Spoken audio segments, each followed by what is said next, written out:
ఇంగ్లాండ్తో జరిగిన మూడో టీ20 మ్యాచ్లో భారత క్రికెట్ జట్టు 125 పరుగుల భారీ తేడాతో ఘోర పరాజయాన్ని చవిచూసింది.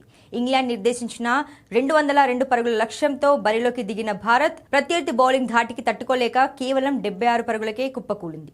ఇది భారత టీ20 చరిత్రలోనే రెండో అత్యల్ప స్కోర్ కావడం గమనార్హం.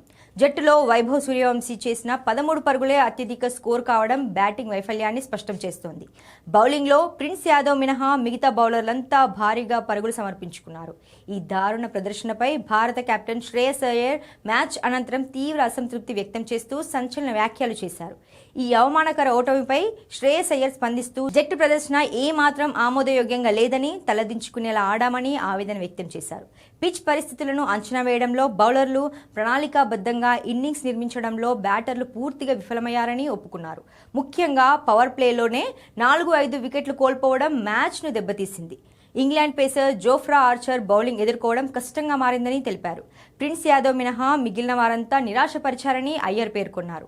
కనీస పోటీ ఇవ్వకుండా ప్రపంచ స్థాయి జట్టు ఇలా విఫలం కావడంపై అభిమానులు ఆగ్రహం వ్యక్తం చేస్తుండగా తదుపరి మ్యాచ్లో తప్పులను సరిదిద్దుకొని సిరీస్ను సమం చేస్తామని కెప్టెన్ ఆశాభావం వ్యక్తం చేశారు.